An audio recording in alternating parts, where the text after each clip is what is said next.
should the experience of ACORN serve as an object lesson to people starting new progressive organizations? And to further that, how could an ACORN-like organization benefit if they sort of looked ahead and planned for potential, planned their response ahead of time to potential right-wing attacks? Well, I think the second part of the question, I think organizations these days, because of the power of the conservative and right-wing media, have to be just about squeaky clean. Because if they find any weaknesses, the conservatives and right seem to be very talented in exploiting that and then getting the mainstream media, for some reason, to then take the ball and run from there. What was the first part of your question? Oh, well, the first part of my question was, should the experience of ACORN serve as an object lesson to I think it should serve as a the point of writing this book was, I was, as I said earlier, you know the motivation for writing the book. When I wrote the book, I was immersed in it. I was embedded in the organization. I learned everything I could about it. And then I tried to write a story. I tried to stick close to the facts. In other words, just let the facts drive the story. I tried to include as much as I could, but you can't include everything. And I think the lessons are there.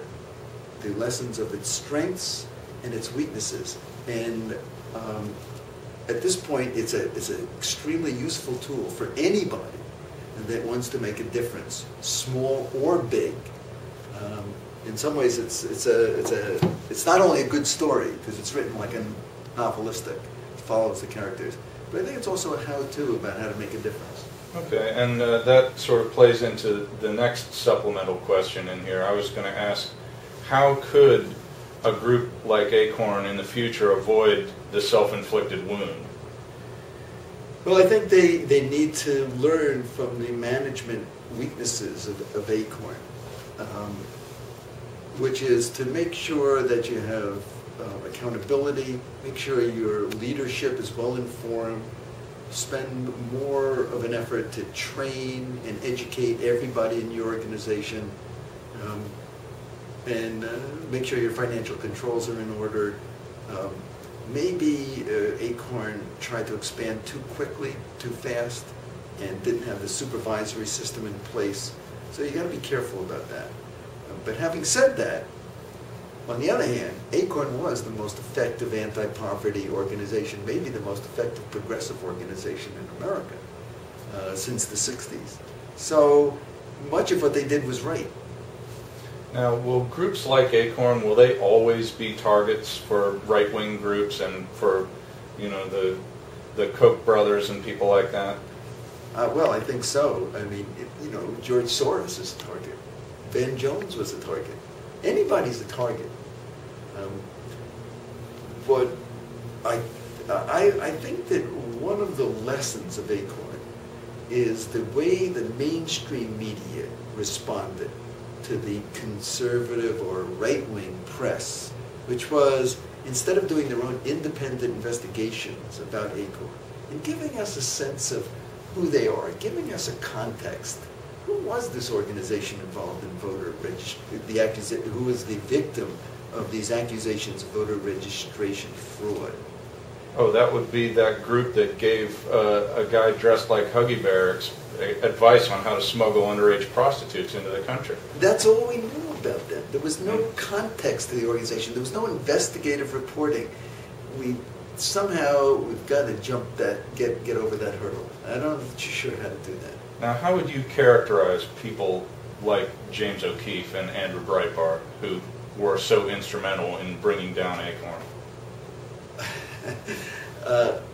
Well, I think what they did was their media was deceptive, misleading, and didn't accurately represent what they said that it would represent. And so they're not trustworthy. They're certainly not journalists. And so I don't know why we take them so seriously. I think only Fox takes them seriously at this point. No, and, I mean, I wouldn't agree. I don't agree with you. I mean, I saw a very positive portrait of Breitbart in the New Yorker magazine. Oh, really? Yeah. By the way, the New Yorker also, in that report, got ACORN wrong again. You know, the magazine known for its fact-checking, they led you to believe, if you read that guy, O'Keefe, was dressed up as the Superfly pimp when he entered the ACORN offices. And now, of course, we know, and everybody's agreed, even Breitbart and O'Keefe and Hannah Giles, that never happened. That picture of him in the office, looking like he was in the office, was edited into after they left the ACORN offices. Well, it seems to me like everybody's quick, like you said, to just automatically take their reporting without double checking it. For instance, with the Shirley Sherrod thing. Oh, and they literally had to go back to that. You know, the more recent one, I don't know if you guys are up to date, but in New Jersey, the woman did this, the teacher, this thing on the teachers and the teachers union, and this is a tragedy. They basically defamed this woman.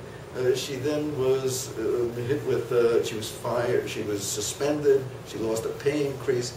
Just so that people know what I'm talking about, there was a woman who was secretly taped who said that she observed a teacher use the N-word toward a student and didn't get fired.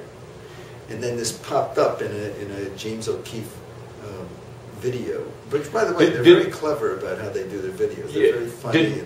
Didn't her comment about tenured teachers who are connected to the unions are very difficult to fire, which is what they've been trying to push. So Breitbart and O'Keefe and the conservatives, the right-wingers, they have no sympathy and are just out to attack any kind of organizations that are there to protect working people, poor people, middle-class people. You mentioned recording her surreptitiously at the bar, the teacher, in, was it New Jersey? I'm sorry. Yes, it was New Jersey. It was after he bought her a couple of drinks. Yeah. Our Indict Breitbart campaign centers on a lot of things about how in some states, for instance, Maryland, where it's actually illegal to record even audio without someone's consent. If I walk into a room with a tape recorder in my pocket and record you without telling you, it's actually a crime. Linda Tripp got caught up in it. Yes. So do you think that the people should comment on that? Do you think we should be looking at Breitbart as his tactics that are not only unethical but possibly illegal? I think the law should be enforced, and I think the campaign has a lot of merit. This campaign to try to mobilize people to get the new Baltimore State's attorney to indict Breitbart and O'Keefe if they've committed a crime. Let's get going. Well, whatever happened to law and order? We are pretty well assured that O'Keefe violated his probation when he did this latest stunt when he tried to set up the CNN reporter with the. In case anybody hasn't heard, with he was on a boat and apparently he had what looked like a low-budget porno set on his boat where he was going to be interviewed. And since she sniffed it out, someone tipped her off beforehand. We don't know what his plans were for all this, but it was it was a condition of his probation that he not get up to any shenanigans. But it seems the most important. I'll tell you, but for me, the most important, the biggest tragedy is how America has abandoned its concern for fighting poverty. Poverty is growing. There's a growing gap between the rich and everybody else. There's an increasingly, our values of justice, equal opportunity, fairness, kindness are becoming much less important than greed and materialism, and poverty is actually increasing in America. We need organizations that are going to give voice to the poor so that our democratic system works better. And that is the biggest tragedy. And to the extent that Breitbart and his gang undermine that effort, I think that's a disaster.